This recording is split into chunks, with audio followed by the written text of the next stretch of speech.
Welcome to my YouTube channel. I hope आप सब लोग अच्छे होंगे, आप लोगों की पढ़ाई अच्छे से चल रही होगी। तो आज हम कुछ CSIR के सिलेबस के बारे में बात करते हैं कि CSIR लाइफ साइंस के सिलेबस में क्या क्या है, कौन कौन सी यूनिट है, क्या क्या हमें पढ़ना चाहिए। तो हमारी पहली यूनिट क्या है? Molecules and their interaction relevant to biology. Second unit क्या है? Cellular organisation. थर्ड यूनिट क्या है? Fundamental process. फोर्थ यूनिट क्या है? Cell communication and cell signalling. Fifth unit क्या है? Developmental biology. सिक्स यूनिट क्या है? सिस्टम फिजियोलॉजी, इसको हम लोग प्लांट फिजियोलॉजी भी बोलते हैं। फिर सेवन्थ क्या है? Animal physiology. फिर एट्थ क्या है? Inheritance biology. फिर नाइन्थ क्या है? Diversity of life form. फिर टेंथ क्या है? Ecological principles. फिर एलेवेंथ क्या है? Evolution and behaviour. फिर ट्वेल्थ क्या है? ये है अप्लाइड बायोलॉजी, ये भी बहुत इंपॉर्टेंट यूनिट है। फिर लास्ट वन 13 क्या है? Methods in biology. तो आइए इन यूनिट के कुछ सब टॉपिक के बारे में बातें करते हैं। इसमें से आप सभी लोगों को 9 to 10 unit near about cover करना ही पड़ेगा for qualifying CSIR net life science examination. तो आइए हम बात करते हैं अभी से कुछ सब सब टॉपिक के बारे में। तो पहला क्या था? Molecules and their interaction relevant to biology. इसमें हम carbohydrate, lipid, protein, nucleic acid, vitamins के बारे में अधिकतर मतलब मेनली देखेंगे। ये तो जनरल कॉन्सेप्ट है, जिसको भी मतलब एक बेसिक कॉन्सेप्ट है, ये आना ही चाहिए क्योंकि इसके बिना काम नहीं चलने वाला है। फिर ये पीएच हो गया, बफर हो गया, फिर कन्फर्मेशन ऑफ न्यूक्लिक एसिड वगैरह हो गया। तो ये सब देख लीजिए, ठीक। फिर दूसरी यूनिट जो है सेलुलर ऑर्गेनाइजेशन, उसमें हम क्या देखेंगे? उसमें देखेंगे क्या कि मेम्ब्रेन स्ट्रक्चर एंड फंक्शन, फिर organisation of gene and chromosome, फिर cell division and cell cycle के बारे में पढ़ेंगे, फिर माइक्रोबियल फिजियोलॉजी के बारे में पढ़ेंगे, ठीक। फिर थर्ड यूनिट जो है फंडामेंटल प्रोसेस है। इसमें क्या क्या हम लोग देखेंगे? इसमें देखेंगे DNA replication, repair and recombination. फिर देखेंगे कि RNA की सिंथेसिस कैसे होती है, इसका प्रोसेसिंग कैसे होता है। फिर आगे हम देखेंगे इसमें प्रोटीन सिंथेसिस एंड प्रोसेसिंग देखेंगे, tRNA क्या होता है, इसका फंक्शन क्या होता है। फिर देखेंगे आगे कि control of gene expression at transcription and translation level, ठीक। मतलब ट्रांसक्रिप्शन और ट्रांसलेशन लेवल पे जीन का कैसे कंट्रोल किया जाता है। इसमें बहुत सारे जीन भी आते हैं, मतलब बहुत सारे, इसका अलग अलग कंसेप्ट दिया गया, ठीक।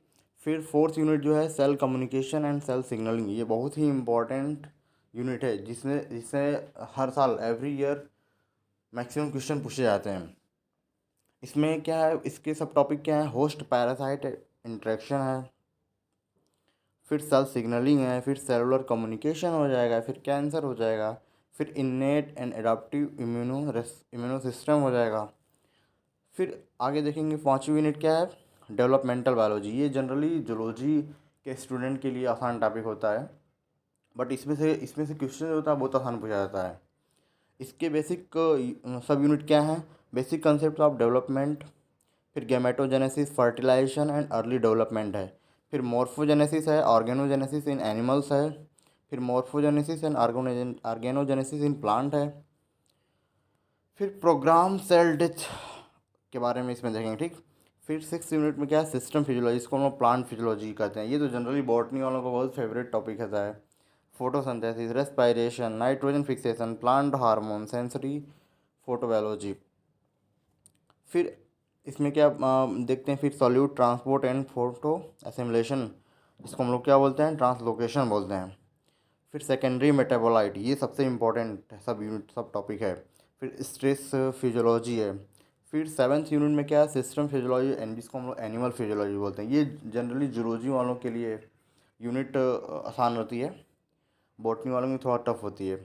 इसमें हम लोग क्या पढ़ेंगे? ब्लड एंड सर्कुलेशन पढ़ते हैं, फिर कार्डियोवास्कुलर सिस्टम पढ़ते हैं, फिर रेस्पिरेटरी सिस्टम पढ़ते हैं, फिर नर्वस सिस्टम पढ़ते हैं, फिर सेंस ऑर्गन पढ़ते हैं, फिर एक्सक्रीटरी सिस्टम, फिर thermo regulation, stress and adaptation पढ़ते हैं, फिर डाइजेस्टिव सिस्टम, फिर एंडोक्राइनोलॉजी एंड रिप्रोडक्शन के बारे में पढ़ते हैं। फिर एट्थ यूनिट में क्या? इनहेरिटेंस बायोलॉजी, ये तो चाहे जूलॉजी हो या फिर बॉटनी, दोनों के लिए इम्पोर्टेंट यूनिट है। और दोनों लोग पढ़ते भी हैं इसको, जिसमें क्या पढ़ते हैं हम लोग, मेंडेलियन प्रिंसिपल्स पढ़ते हैं, जिसमें मोनोहाइब्रिड क्रॉस, डाईहाइब्रिड क्रॉस पढ़ते हैं।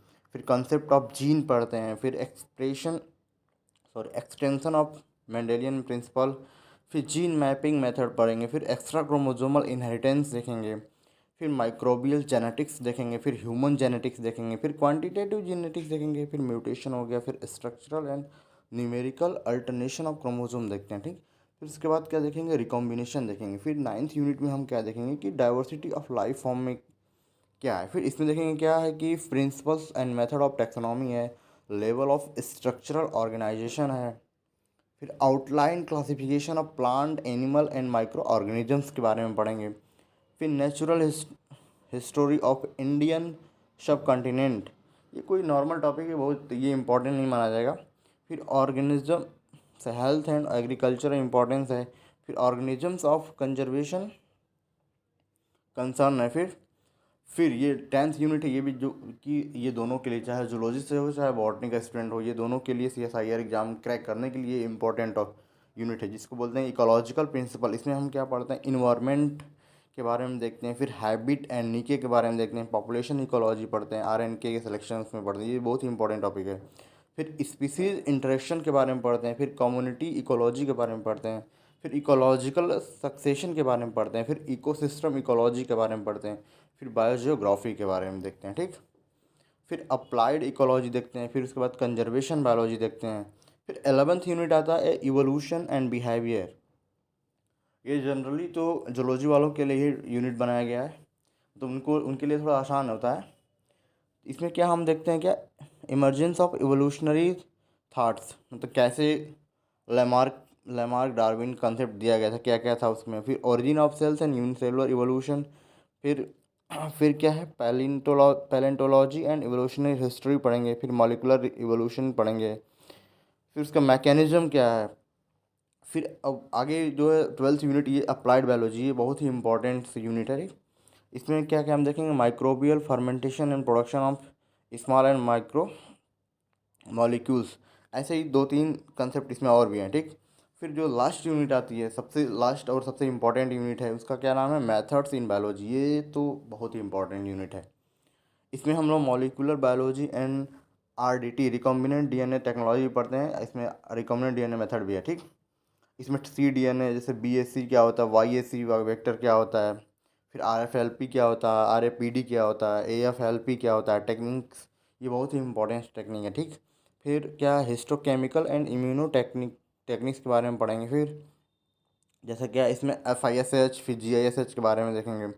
फिर बायोफिजिकल मेथड के बारे में देखेंगे, इसमें NMR ESR क्या होता है। फिर इस लास्ट में क्या इसमें देखिए दिया है, स्टेटिस्टिकल मेथड, इसमें काई टेस्ट, ये तो जनरली बायोस्टेट में ही आते हैं, क्या टॉपिक है। इसमें नियर अबाउट सब लोग पढ़ते ही हैं, चाहे जूलॉजी हो चाहे बॉटनी के स्टूडेंट हो, सारे लोग के लिए बनाया गया, ठीक।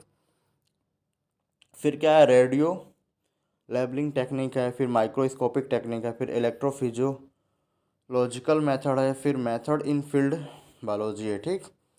बस ये इतनी यूनिट है, कुल टोटल मिला के कितनी 13 यूनिट है, जिसमें से 8 to 9 यूनिट तो टारगेट करना ही पड़ेगा जनरल वालों के लिए।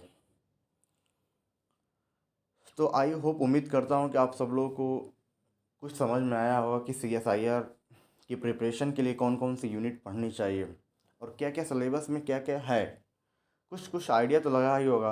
अब किसी दिन नेक्स्ट वीडियो में हम बातें करेंगे कि कौन कौन सी मोर इम्पोर्टेंट यूनिट है एंड मोर इम्पोर्टेंट टॉपिक है to crack CSIR life science examination.